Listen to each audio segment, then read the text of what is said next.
Hello everyone, and welcome to today's video where I'm actually going to be putting together a Cricut cut layout. This layout is actually from the new January to March catalogue, and it's in the Are We There Yet collection. And I've already shared a workshop that I've done, a scrapbooking workshop, where I've used the papers and the stickers and the rubber shapes. But I also purchased the digital art collection. Now our art collections now, our digital ones, are all SVG files. So no matter what cutting machine you use, whether it's a Cricut, a Silhouette, any sort of machine that will use an SVG file can use these collections. When I saw this layout, this comes in as one file when you import it into your machine, and then you can ungroup it and you can manipulate it, and you have all of these pieces to play with and create cards or create other scrapbooking layouts or whatever project mini album that you're working on. You have not only these SVG files here, but when you look at a layout, bear in mind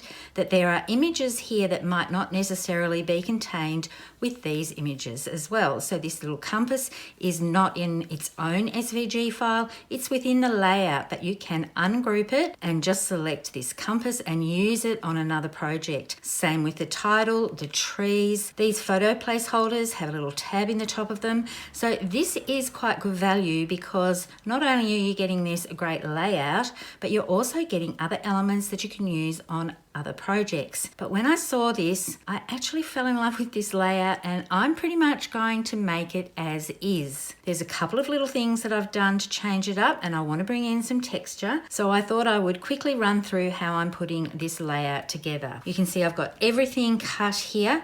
This is my left page. I did have to pay attention to these little arrows. These are cut out of the mat here. You can see that they're cut out. These go directly on top of your base pages. Instead of using a lighter blue, I've used Harbour, and I've matched that in with the title as well. These little icons here have Toffee as the top layer. I decided I wanted to use Harbour for that. And instead of using Toffee for these photo holders, how cute are these little file cards? You can use these to create your own custom filing system for recipes or whatever you want to do, or on other layouts, and then they make great photo holders as well. And then you can write the dates or a little blurb there about who is in the photo or where or when it was taken. And I've used linen for these embellishments as well. So I'm going to clear all this away and show you the treatments I'm going to do to the pieces of paper. What I decided to do was a bit of ink distressing on the edges of these sage mats here. I love that these little chevron arrows are cut out of the panel already, and as I said, I really did fall in love with this actual layout and want to make it pretty much as is. Normally I tweak a lot of things and mix things around and bring in my own title design and word art, but for this one I wanted to leave it pretty much as it was. So I've got sage ink and a blending brush, and I'm just coming in on the edge and bringing in a little bit of colour to this. I'm using the light side of sage, but I just wanted to increase the depth on the edges of this and give it a little bit more texture. I was working with stickles the other day, so now my ink pads have a little bit of glitter on them, but it's not affecting my inking at all. And then when I've done that, it doesn't have to be totally perfect. I'm not going for a seamless blend into the cardstock. I just wanted to distress the edges of this with some sage and keep it still nice and fresh with this matted piece. Now sometimes when you're doing this you might think nothing is happening, but when you hold it up against a white piece of paper you can see that there is depth in there. So do that before you keep adding more and more ink, just in case. You don't want to overstep it and make it too dark. You can always add more, but you can't take colour away. So that's my piece all nicely inked up. All I need to do is attach it, and I've already inked up the other page. I am going to do some inking on some of the elements, especially the linen ones. So I do need to clean off my mat before I bring my linen ink in, because it's a lighter shade and I don't want to get the sage colour on the compass points and things like that. These are the linen pieces for the left page. And then I've got some linen pieces for the right page as well. So I think that's all the pieces that I need to do. Actually, I might do a little bit of inking. This I did tweak it just a little bit. I couldn't help myself. This Best Day Ever is supposed to be just standalone, but I couldn't resist giving it a bit of a bubble effect. So I will ink a little bit of that on, make sure that I've got this all around the right way. I'm going to get a different brush.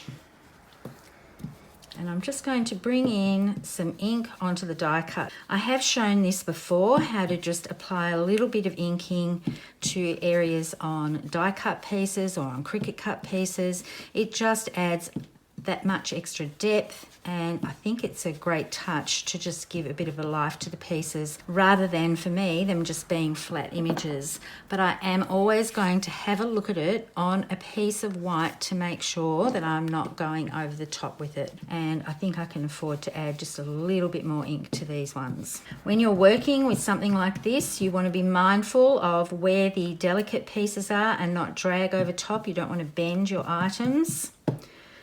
So always support your piece to make sure that that doesn't happen.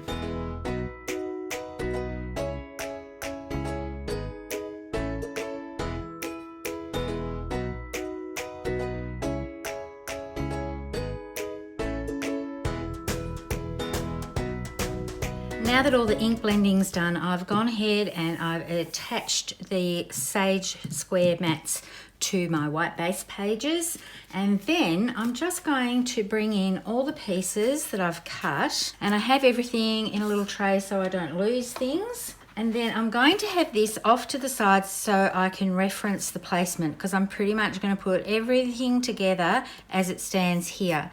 So the only thing that I really need to make sure with this is that I've got this photo mat holder here nice and straight. So I'm going to bring in my T-ruler, and I've got this as a bit of a guide here for me.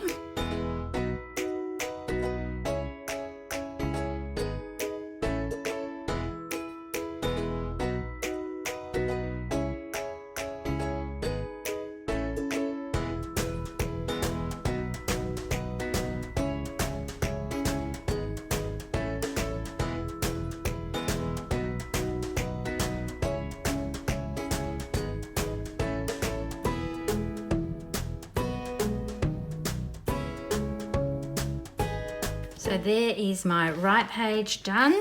I'm going to just swap these around so that I can bring in this picture here and start assembling the right page. I'm going to do exactly the same thing. I'm going to do a dry fit to start off with and see how I like everything being placed. I don't have to worry about lineal lines across here. They don't match up in this sketch, and I much rather having them in the central part anyway than trying to push those up to match another line across on the right page.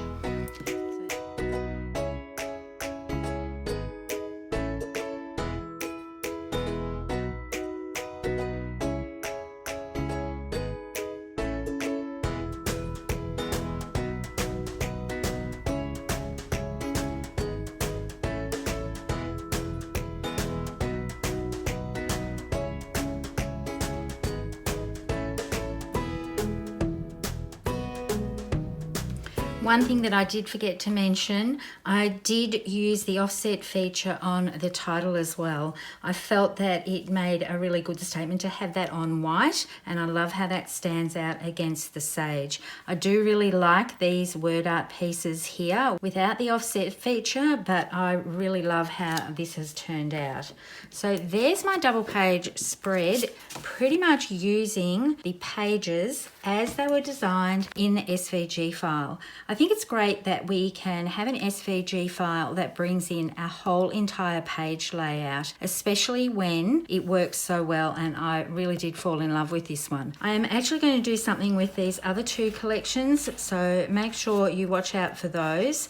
These both have digital pages. This one also has 2 digital cards that you can cut out as is, or you can manipulate them. So I've got something in mind for this one, and I have something in mind for this one as well. I'm just going to tweak it a little bit more, but this one I decided to leave pretty much as is, bring in some more shading with the inking. I love how that finishes off their edges and gives it a little bit more movement and life to the pages. And I think what I'm going to do now is go through my wooden shapes and possibly add a couple more items. Everything that I have used today I'll put in the description box below. That'll have links to all of the products. And if you've bought this digital collection and haven't made this is a really easy file to put together. I really enjoyed doing this. Thank you so much for tuning in. Happy crafting, and bye for now.